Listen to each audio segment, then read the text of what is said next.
This is endgame capture the flag. I start the match off dropping some kids in the hills because I enjoy killing. I value death. I like the limpness of the bodies as they fall helplessly to the ground. I like the rush of the kill, the satisfying sounds the bullets make as they tear into my opponent's flesh. I like the pretty colors that show up on my screen afterwards. And then, after dropping these toddlers long enough to get my head high, I have a pretty nifty session on that motorcycle. It was actually very exciting. I get chased by this chopper, and it's like straight out of the movies, you know, shit's blowing up. I'm screaming through the mic, tell my wife I love her. I got that adrenaline flowing through my veins from the brain to the penis. I run around in these hills, through these streets and these alleyways hunting. That's what it is, isn't it? This isn't fighting, this is a predator stalking its prey. This is natural selection. This is the removal of the weak and the rewarding of the strong. Watch as they fall like so many deer. It is a microcosm of life. A monument designed in awe, shock, and honor of a human system that is so magnificently built atop an ocean of chaos and the blood of sinners. These are war simulators. They provide us an outlet to use man's greatest skill. The ability to take life. Only here and now we must do it with our minds and only our minds. There are no generals or presidents to think for us. We are on our own. We cannot rely on muscle or pure emotion. In fact, emotion is a hindrance at this point. This perhaps makes us the greatest generation of warriors the world has ever seen. And future wars will be fought with drones and advanced robotics, and the warriors behind them will fight so very similarly to how we fight now in our war simulators, except then it won't be a simulation, and quite likely you and I will be behind the controls, moving constructs of death thousands of miles away. We, selected, already had the necessary experience of killing on a screen, and then suddenly the war simulator, though seemingly no different from what we do now, will in fact be very, very real, and the numbers will still pop up on your screen, but the downside is that they will not be so lighthearted and satisfying. Or worse, they will be. Now, let us discuss capture the flag tactics. The first thing you need to understand is that for these games to go anywhere meaningful, there has to be an advanced level of teamwork. Now, obviously, teamwork plays a huge role in Battlefield, but I want to make a point that capture the flag requires even more teamwork, an intense level of communication and group tactics that is above average even for Battlefield standards. In other game types like Rush or Conquest, everyone can kind of do their own thing, you know, march to the beat of their own drum and still get things accomplished. For instance, you know, one guy can rush, can rush into the enemy spawn, or not necessarily their spawn, but into enemy territory, and get a bomb plant off by themselves, and defend that bomb by themselves if he's good enough, and when he gets that bomb plant off, his teammates will push in, back him up on their own instincts. Bomb blows up, it was a successful mission, with very little communication, right? Everyone just kind of did their own thing, and they all sort of worked to a common goal, yada yada. That's not going to happen in Capture the Flag. One person cannot grab an enemy flag and bring it back by himself. The flags are very easy to camp, and there will be motherfuckers camping them, usually more than one. You will have to eliminate these camping cunts before picking up the flag. Once you have the flag, do not think you can just run away with it. You need some sort of vehicle. Remember, if you're at their flag, you're near their spawn, close enough so that all the enemies spawning can still very easily get a line of sight on you in a matter of seconds.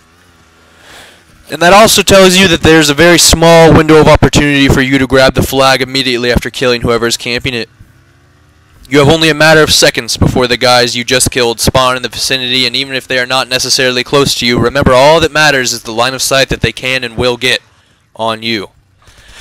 And they will execute you with extreme prejudice as they scream with the joy at the prospect of justifying their camping and their very existence by protecting their sacred flag, the peak of their religious sacrifice, from you, the enemy, the combatant, the assassin in the night, the motherfucking Haxornator, Satan himself, crushed in the sand, the flag on the ground, ready to be returned, and they scream with the delight of 1,000 kills and the tiger's blood, and the tiger's points bathing them like so many intricate diamonds in the sun, shining rays of fire on a load of justice sprayed across your girlfriend's face.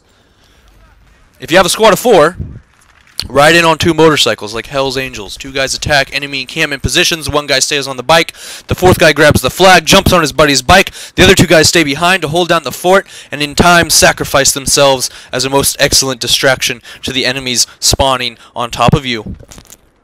ride back to base like a boss, get your dick sucked to go home. And remember, just because you're in your bike doesn't mean people can't shoot you with bullets, alright? That motorcycle is very vulnerable. You need to be sort of swerving left and right if you're driving, and praying if you're on the back. The two guys who stay behind at the enemy base, they should have some sort of rocket launcher ready to take out choppers. Either they take out the enemy chopper from the enemy's base and save the day, or if they get their shit fucked up in enemy territory, they spawn back home with a rocket launcher, take down the choppers that chases the biker. That happens here in this gameplay, but we survive, cap the flag like a boss, get our dick sucked, and go home.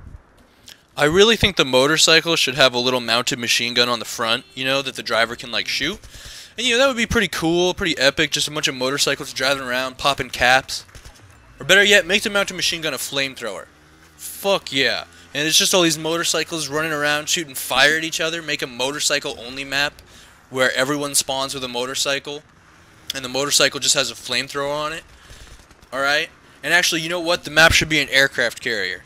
Alright, dude? A single aircraft carrier in the middle of the fucking ocean. And everybody spawns with a flamethrower motorcycle, and it's just chaos. But here's the catch. The motorcycles, they're kind of like dragons because they can fucking fly.